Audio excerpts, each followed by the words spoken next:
Baik, selamat pagi, selamat siang, selamat sore untuk kita semua. Kita berjumpa lagi. Di pertemuan kali ini kita akan membahas mengenai kedudukan dan fungsi Pancasila. Yang pertama, Pancasila sebagai filsafat kenegaraan. Artinya apa? Bahwa prinsip-prinsip yang terkandung di dalam Pancasila dijadikan landasan berpikir.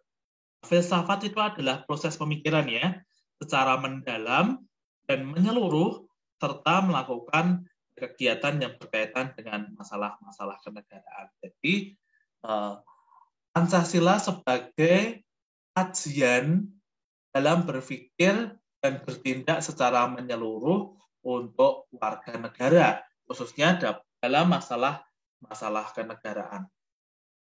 Yang kedua, Pancasila sebagai pandangan hidup bangsa dan negara.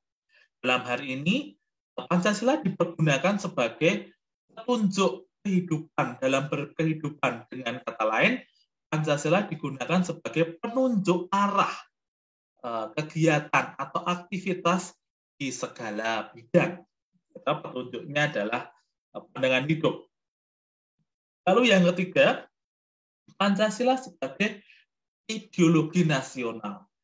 Nah, jadi Pancasila berperan sebagai analisa dan memberi gambaran yang sesuatu yang dicita-citakan sebagai ideologi. Bagi bangsa Indonesia, Pancasila sebagai ideologi nasional dan ideologi negara. Ideologi Pancasila dalam implementasinya tidak dapat disamakan dengan ideologi lain. Kenapa?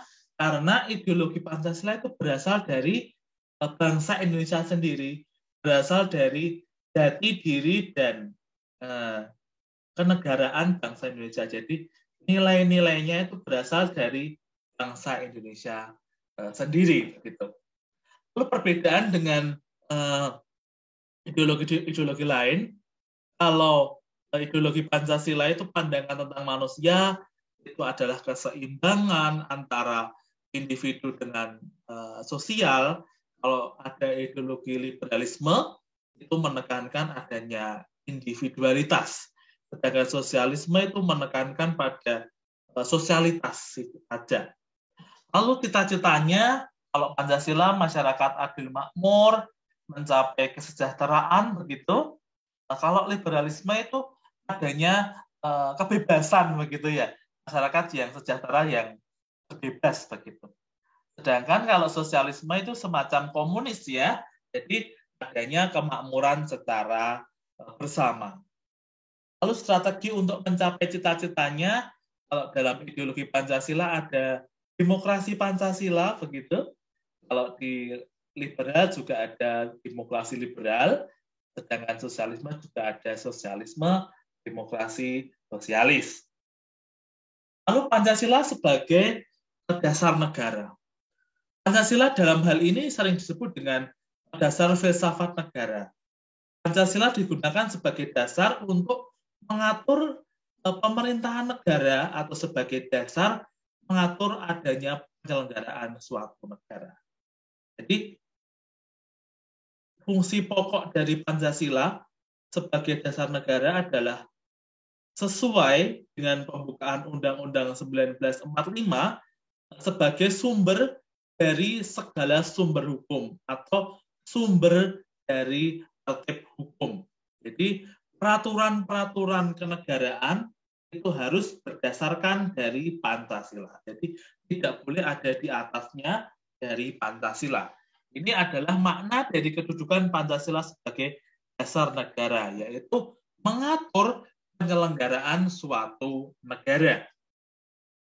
Kalau Pancasila sebagai ideologi tadi suatu gagasan, suatu yang ingin dicita-citakan dari suatu negara dan dapat menjadi tujuan begitu dari suatu negara. Lalu Pancasila juga sebagai pemersatu bangsa. Nah, kita tahu pertemuan yang lalu kita sudah belajar mengenai keberagaman, maka Pancasila itu kedudukannya sebagai pemersatu ya. Pemersatu budaya, agama, ras yang berbeda-beda.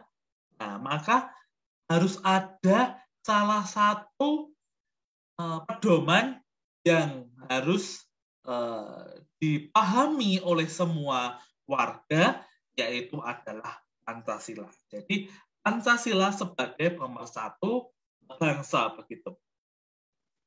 Nah, lalu yang selanjutnya Pancasila sebagai sumber dari segala sumber hukum. Nah, tadi sudah saya jelaskan bahwa adanya hukum di Indonesia harus berdasarkan Pancasila.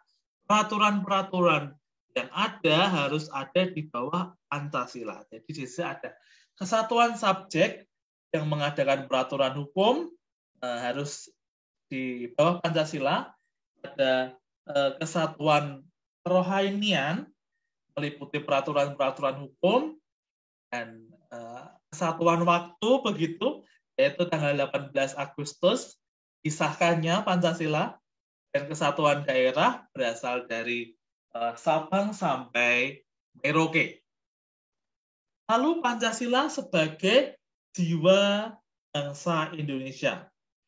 Pancasila dalam pengertian ini adalah seperti yang dijelaskan dari teori von Savigny, bahwa setiap rakyat atau jiwa bangsa telah melaksanakan Pancasila. Dengan kata lain, lahirnya Pancasila berdasarkan dengan adanya bangsa Indonesia. Ini Pancasila sebagai jiwa, ini yang membedakan Pancasila dengan ideologi-ideologi lain. Menjadi jiwa bangsa. Jadi seluruh rakyat Indonesia itu menjiwai adanya Pancasila begitu. Nah, lalu Pancasila sebagai jiwa kepribadian, nah ini sikap tingkah laku manusia yang ada di negara Indonesia harus berlandaskan dari Pancasila. Oleh karena itu Pancasila disebut juga sebagai kepribadian bangsa Indonesia. Selanjutnya, Pancasila sebagai cita-cita dan tujuan nasional. Nah, Indonesia mempunyai suatu tujuan nasional yang termuat di dalam pembukaan Undang-Undang 1945. Nah, karena pembukaan Undang-Undang 1945 ini merupakan perjuangan jiwa proklamasi, yaitu juga jiwa Pancasila.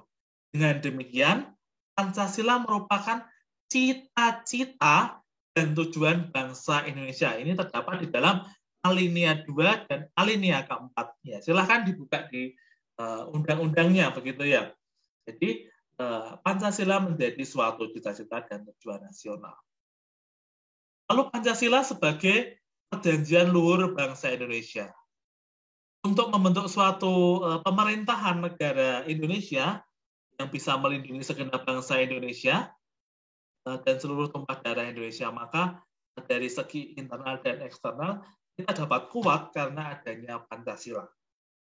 Yaitu tujuan nasional yang kedua dapat memajukan kesejahteraan umum, bisa kesejahteraan, bisa bahagia, makmur, adil, dan sentosa.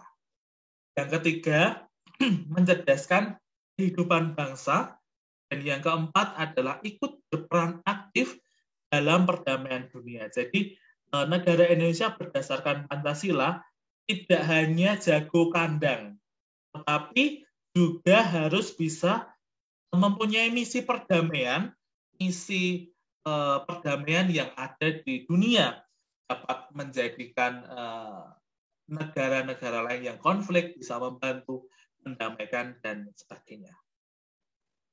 Jadi kesimpulannya, dasar negara Indonesia menjadi pondasi pembentukan NKRI sebagai sumber hukum yang berperan sebagai dasar dalam mengelola penyelenggaraan negara. Hal ini ditujukan untuk mencapai suatu tujuan nasional. Tujuan nasional ini ada dalam alinea keempat. Oke, itu. Demikian dari materi kedudukan dan fungsi Pancasila.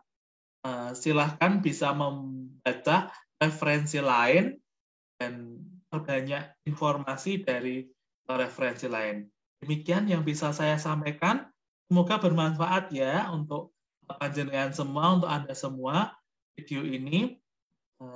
Saya akhiri. Selamat belajar, selamat siang. Kiranya Tuhan memberkati kita semua. Tetap jaga kesehatan.